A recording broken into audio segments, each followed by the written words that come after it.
The wind cut across the Montana ridge like a silver blade, slicing through layers of wool and leather as if they were paper.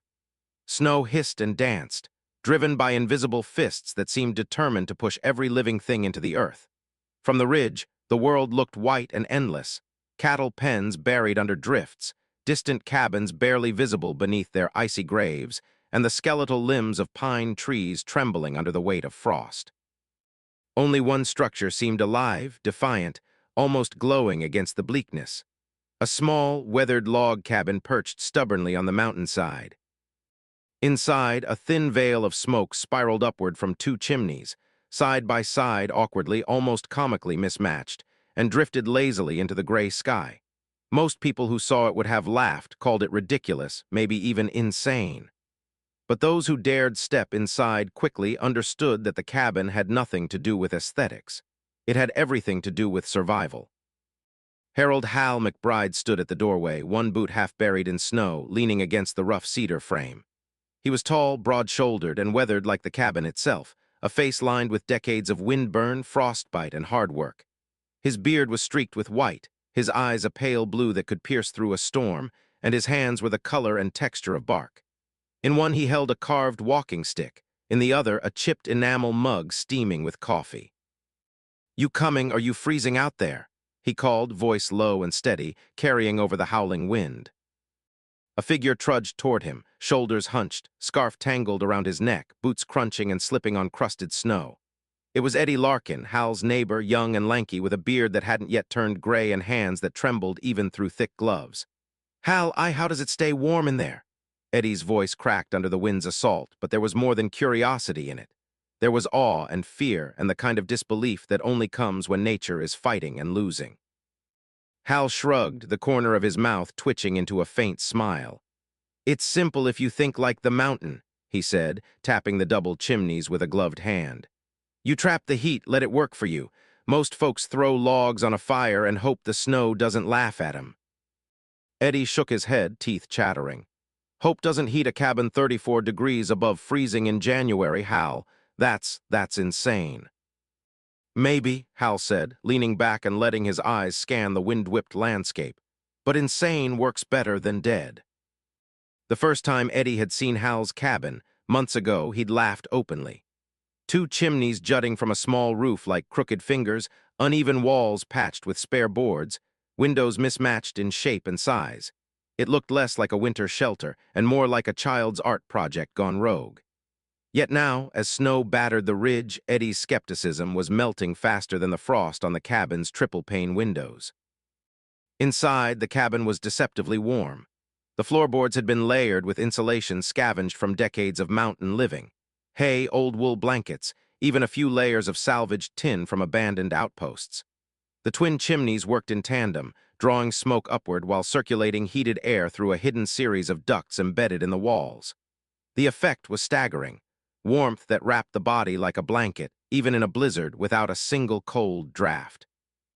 Hal moved with precision, almost ritualistic, checking the stove and the main hearth, adjusting a damper here, nudging a metal flap there. Each movement was deliberate, informed by years of trial, error, and stubborn experimentation. "You see this?" he said, motioning toward the chimneys.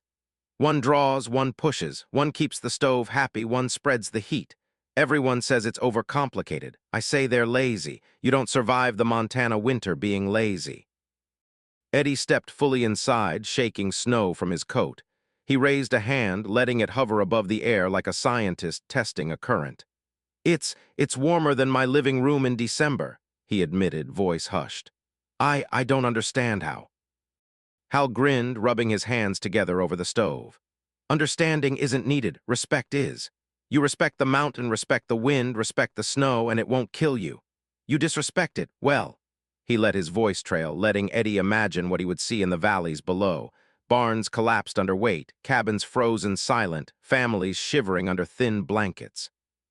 The cabin smelled of pine smoke, wood, and the faint musk of animals that had huddled in the barn earlier. A lantern hung from a beam, casting soft yellow light across the walls, highlighting the painstaking layering of insulation, the precise angling of the chimneys, the tools meticulously arranged on a pegboard.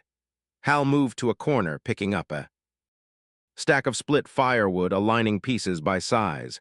"Everything in its place," he said softly. "Everything has a purpose. This isn't just heat, it's life."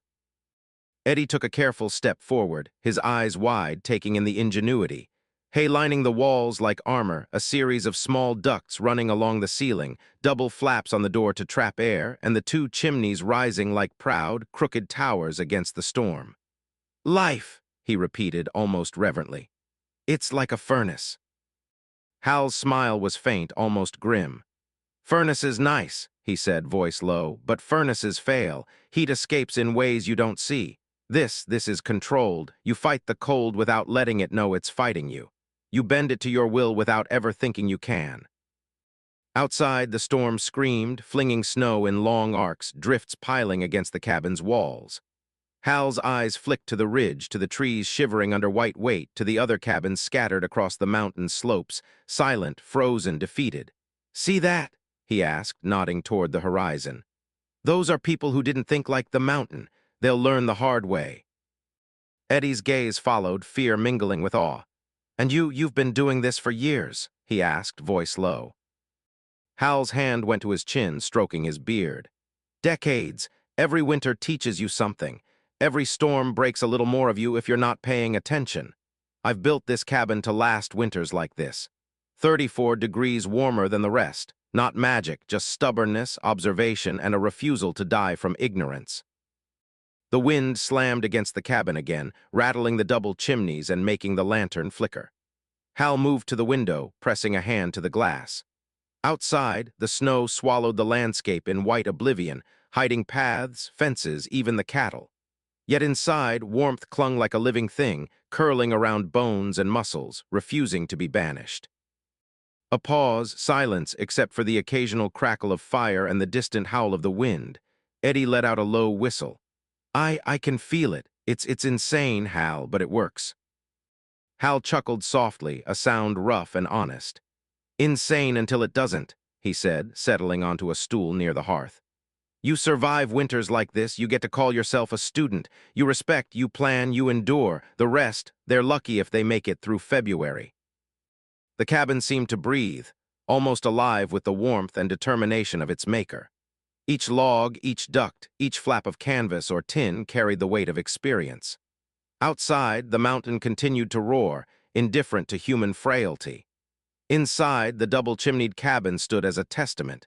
Preparation, ingenuity, and stubborn will could defy the merciless Montana winter. Hal handed Eddie a mug of steaming coffee. "Drink, learn, watch. And when the storm hits hardest tonight, you'll see why it's not just a cabin. It's a lesson, one you won't forget." Eddie nodded, lifting the mug with hands still trembling from cold. He took a sip, letting the warmth spread slowly through him. He looked at Hal, at the chimneys, at the meticulous chaos of the cabin, and finally understood. Survival wasn't about tradition or luck or who had the biggest fire. Survival was about respect, foresight, and a little bit of insane genius. Hal watched the horizon, expression unreadable but eyes sharp. The storm would come. It always did. And when it did, the cabin would be ready. The double chimneys would pull heat from the stove, circulate it through walls, and hold it like a shield. 34 degrees warmer than any other structure in the valley. That wasn't bragging. That was life. And as snow began to swirl faster, blurring the ridge into a white haze, Hal McBride took a deep breath, listening to the wind, feeling the warmth around him, and knowing that tonight the mountain would test him. And for the first time, many others would see exactly how insane could be the difference between freezing and surviving. By late afternoon, the storm had grown from a persistent roar to a howling monster, battering the ridge with icy fists. Snow whipped sideways, slicing across Hal's face, stinging eyes and cheeks alike. The valley below had disappeared beneath a blur of white, and every tree along the ridge seemed to shiver as if trying to flee. Hal didn't flinch. He moved with calm urgency, boots crunching on crusted snow, inspecting the stakes holding the cabin's foundation. Even the smallest shift could mean disaster in a storm like this. Eddie followed, shoving his hands deeper into gloves, teeth chattering, eyes wide. "Hal, it's getting worse. How does this cabin even hold under that kind of snow?" Hal's eyes flicked to the twin chimneys, rising from the roof like defiant fingers. "Circulation," he said simply. Most folks just pile logs in a stove and hope. This forces heat where it needs to go. Cold can TR. Why all at once? It can't get in. Cold doesn't care about plans, Eddie muttered, fear lacing his voice. He looked at the ridge, at the other cabins struggling to remain upright. One's roof had already started to sag under the snow's weight. It just destroys. And if you're not ready, it does, Hal admitted, his voice low. But preparation isn't hope. Preparation is action, knowledge, stubbornness. He tapped the corner of the cabin where the logs had been carefully interlaced, where small ducts funneled warm air along the walls. This is the difference between learning the hard way and surviving. Inside, the cabin was deceptively serene. The fire crackled, sending golden light across hay-lined walls. The warmth pooled around Hal and Eddie like a living thing. He opened the stove flap, carefully feeding a split of wood into the flames. Smoke twisted into the dual chimneys, each carrying a precise amount of heat, circulating it evenly across the cabin. One chimney pulled, one pushed. One trapped heat from escaping, the other spread it where it was needed most. Eddie watched, mouth slightly open, finally beginning to grasp the genius behind what looked like a haphazard structure. "You've engineered it," he said, voice hushed. "It's like a system, every log, every duct, it's deliberate." Hal nodded, rubbing his hands together over the fire. "Deliberate, yes. Necessary, absolutely. A cabin is only as strong as its weakest point. You can't leave it to chance. You think a single chimney will carry heat evenly through these walls in 50 below? You'll die thinking that." The wind shrieked outside, rattling the roof and slamming snow against the walls. Hal's eyes flicked to the window, reading the drift piling against the northern side. "Time to reinforce," he muttered. He grabbed a rope and shoved it through a pulley anchored to a high beam. "Eddie, help me with this. Stakes and tension. Snow is a heavy bastard." Eddie scrambled forward, fumbling with gloves and knots. I've never done anything like this," he admitted. "I don't even know if I can." "You can," Hal said sharply, but not unkindly. "Because I'll show you. And because survival doesn't care about hesitation. Hesitate out there and you're part of the statistics." The two men hauled the rope taut, driving stakes into the crusted snow around the cabin. With every pull, snow shifted and slid, threatening to crush the walls. Hal's breath came in frosted clouds, hands raw, muscles trembling from effort, but the determination in his eyes never faltered. He moved with the ease of a man who had spent decades testing winter's limits, learning its patterns, understanding its rhythm. Every drift, every gust was a puzzle, and he solved them before they became disasters. By nightfall, the first wave of neighbors arrived. Word of the insane double chimney cabin had spread across the valley, riding on whispers and crackling radio transmissions. Most came stumbling through waist-high drifts, coats caked with snow, eyes wide with fear and awe. One by one, they approached the cabin, scanning it like it might collapse at any moment. Hal greeted them without ceremony. "Inside, quick, stay close to the heat." The cabin's interior became crowded quickly. Neighbors pressed against the walls, feeling the warmth, shaking snow from boots, exchanging stunned glances. The children clung to mothers' hands, their wide eyes reflecting flames and light, mouths forming silent gasps. One older rancher, Tom Henderson, lowered his hood and whispered, It's warmer in here than my cabin was last week when the thermometer hit -20. Hal smiled faintly, a weary curve of the lips. 34 degrees warmer, he said, and that's the low estimate. Anyone care to guess why? A young woman named Sarah, clutching a child, tilted her head. "Double chimneys," she guessed, voice barely above a whisper. "Partly," Hal admitted, "but it's everything together. Insulation, air flow, circulation, layered walls. Heat isn't trapped, it's guided. You feed the stove, the chimneys do the rest. The wind tries to steal it, and it fails. Every log, every flap, every inch of this cabin is designed to win against winter." The neighbors were quiet, absorbing the lesson. Outside, the storm continued to rage. Snow whipped against the cabin's walls like fists, drifts piled higher, and the ridge creaked under the weight of the night. Yet inside, life persisted, warm and steady. Eddie pulled off his gloves, rubbing raw hands together. "I don't know if I've ever been this warm in February," he admitted. "And I don't even understand the science fully, but I feel it. It's alive somehow." Hal chuckled softly, feeding another log into the fire. Heat is alive. Survival is alive. If you treat it like it's just fire and logs, you fail. You've got to respect it, guide it, coax it. This cabin, it's a living system. One mistake outside and you'd be frozen before morning. One missed. Ache inside and the neighbors would be dead. You think I don't know that? I do. I plan for it anyway. Hours passed, the storm outside relentless, the cabin standing firm. Hal walked among the neighbors, adjusting a blanket here, nudging a piece of wood there, demonstrating how the ducts drew warmth across the room.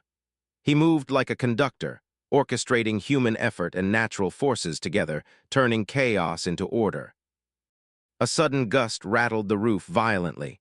The cabin groaned under the weight of snow, poles creaking, logs shifting.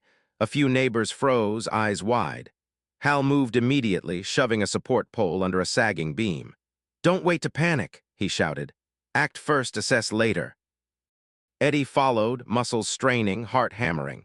They reinforced the roof, redistributed snow from the heaviest drifts, and tied off ropes to stakes around the cabin's perimeter. Each second was a battle of will against winter itself.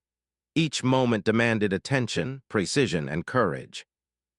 By midnight, the storm had reached its peak. Visibility was near zero outside. The wind tore at the ridge with brutal force. Inside, the cabin remained alive with warmth, a fragile but unwavering sanctuary. Neighbors huddled close to walls, to the stove, to Hal's presence, understanding instinctively that their survival depended on this man's knowledge and ingenuity. Hal sat on the floor near the hearth for a moment, breathing heavily, sweat freezing along his hairline. "This is what it means to survive the mountain," he said quietly. "Not luck, not strength alone, respect, preparation, and stubbornness. That's how you make it through." The neighbors nodded silently, awe and exhaustion mirrored in their eyes.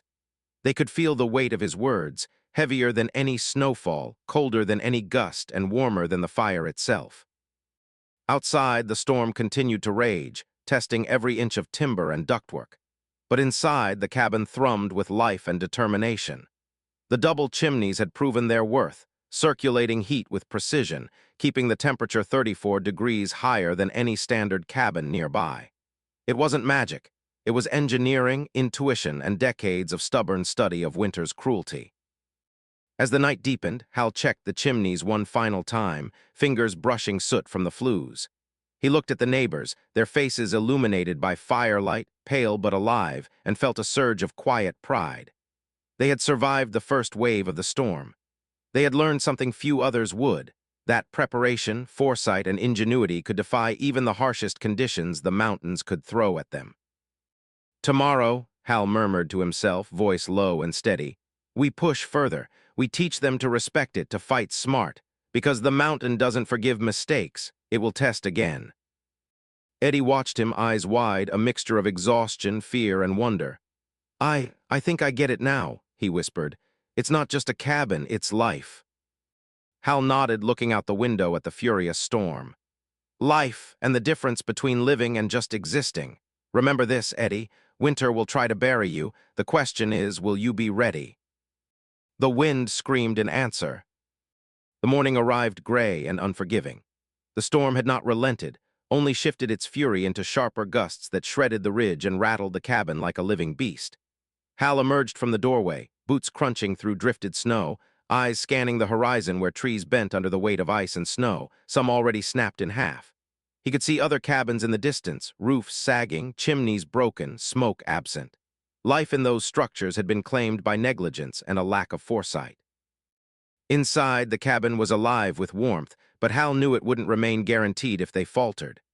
The double chimney system hummed quietly, the fire roaring in rhythm with the storm, the logs carefully managed, the ducts pushing heat evenly across the floor and walls. Every inch had been planned. Every inch was a battlefield of survival. Eddie and the neighbors huddled near the stove, eyes wide, faces pale but alert. Hal's niece Clara had arrived early with blankets and food, helping the others settle. "Uncle," she said, her voice cutting through the roar, "we can't just sit here. We need to help the others before they lose everything." Hal nodded slowly, running a hand along the wooden beam overhead. "We'll go, but we do it smart. One wrong step, one rushed movement, and the mountain wins. That's what the double chimney is teaching us, not just about warmth, but about patience, observation, and precision. Outside, the snow had risen into towering drifts, shifting constantly under the wind. Hal led the group along a narrow, treacherous path toward the nearest cabin, a battered structure that had clearly suffered under the previous night's onslaught. Icicles hung like jagged teeth from the the roof sagging dangerously, and smoke from the stove barely visible, ghost-like in the blizzard. "Hold on," Hal shouted as Eddie slipped on the hidden ice crust beneath the fresh snow. Hands grasped gloves, fingers numb, and hearts pounded as they maneuvered along the frozen ridge.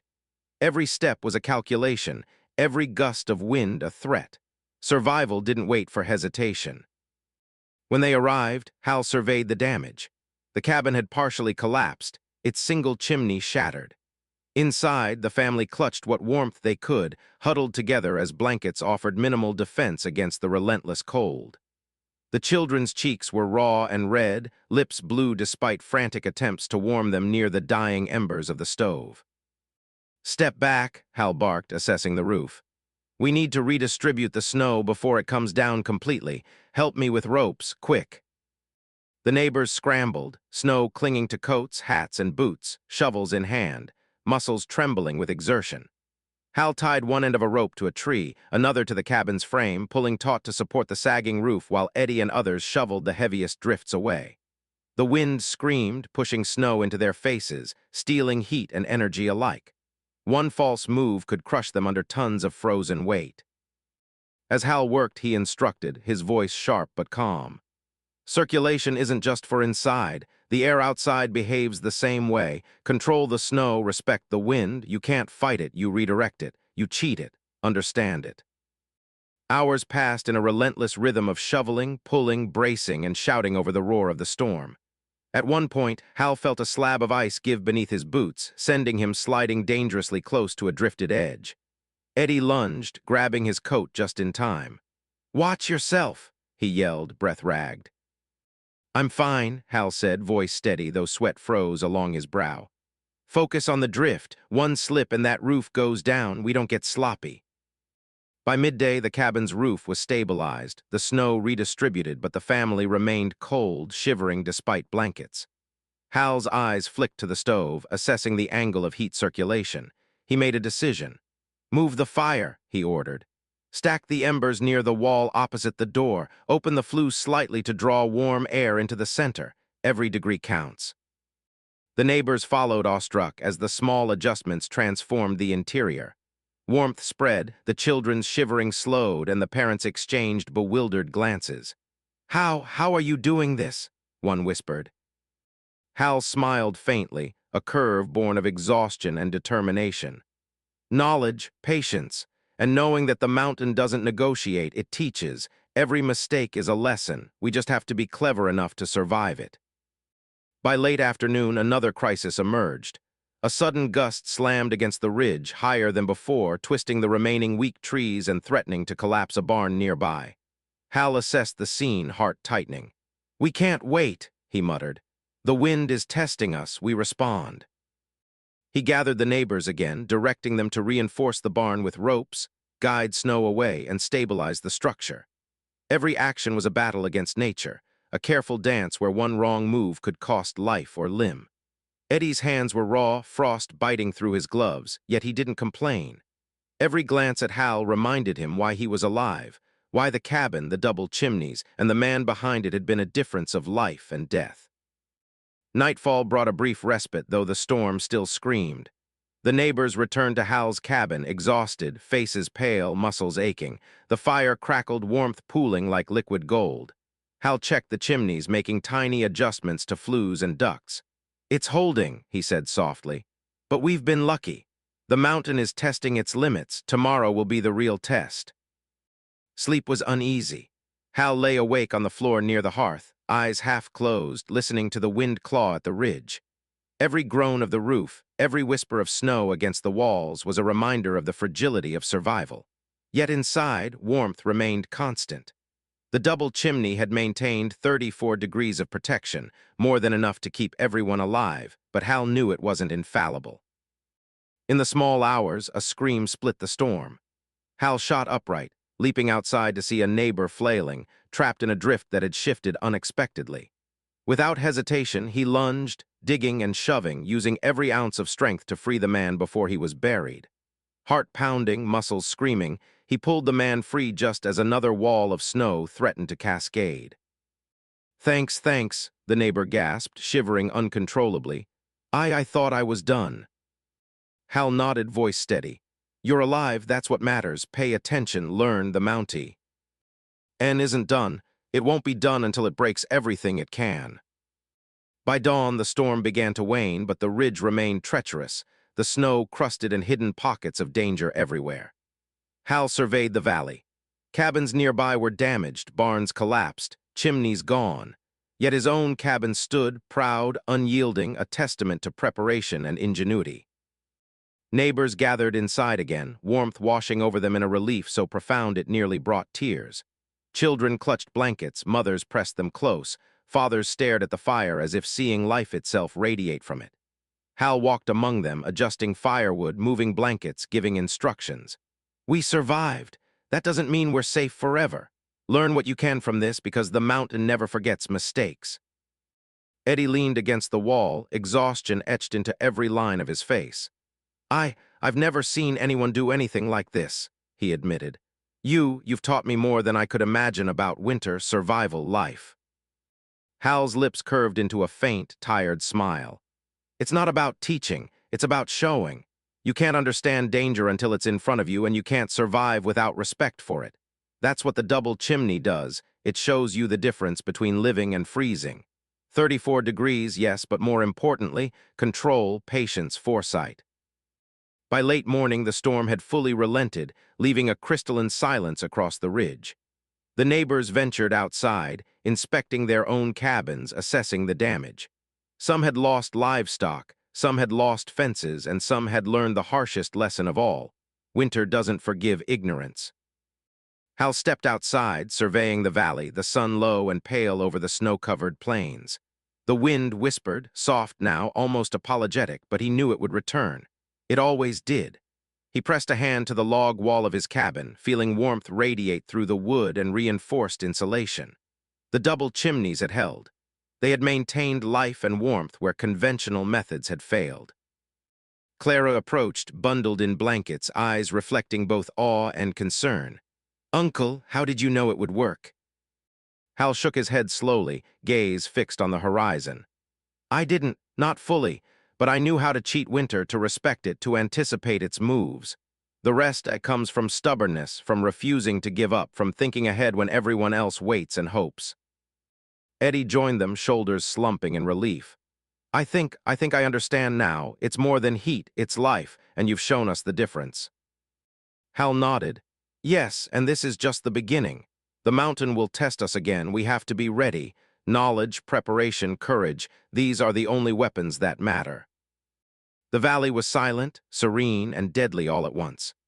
Snow reflected the pale sun, casting long shadows across frozen fields. Yet inside the cabin, warmth persisted, life endured, and the lesson of survival, the one Hal had fought to teach, resonated in every shivering neighbor, in every careful movement, in every beat of the storm-battered cabin. And for the first time in days, Hal allowed himself a moment of quiet satisfaction. They had survived. They had learned. And in the double chimney cabin, 34 degrees warmer than any other, they had seen the power of preparation, ingenuity, and unyielding resolve. The morning after the storm broke was quiet in a way that felt almost surreal. The world beyond the cabin was blindingly white, untouched except for the tracks of those who had survived the night.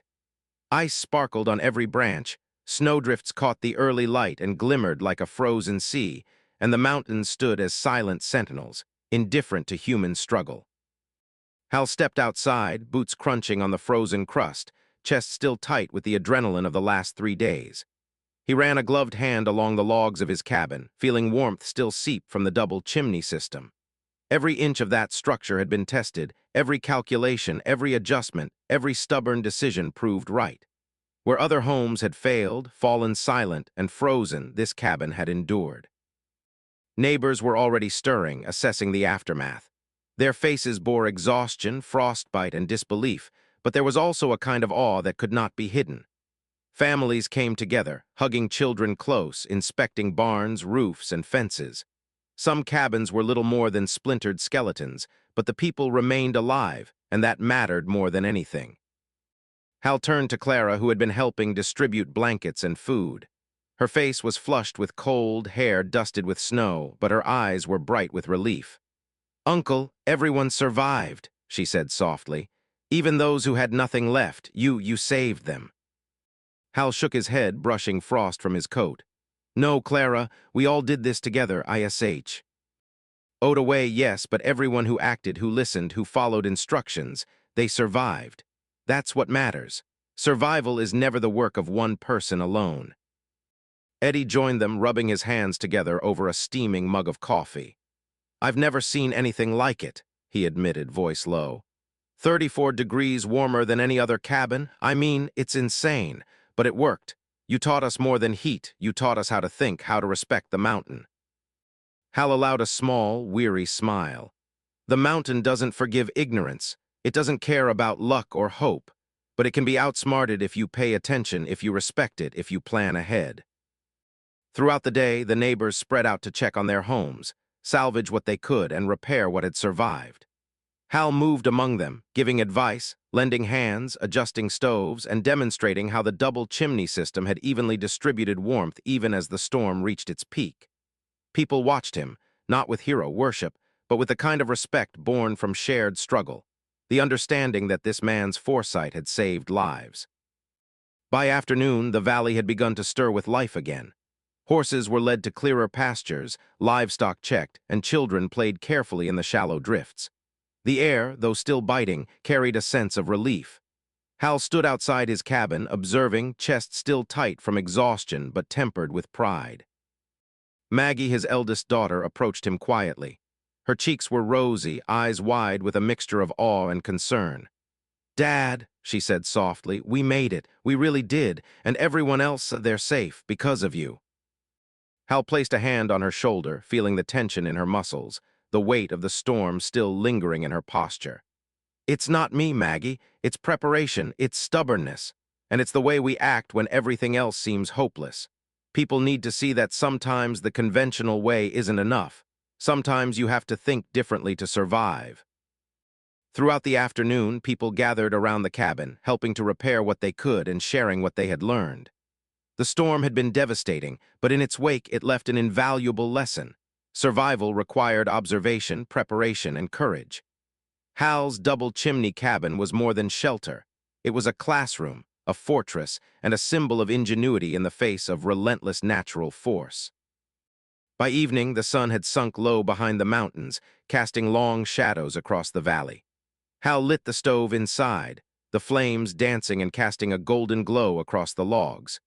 The double chimney hummed softly, circulating warmth that reached every corner of the room.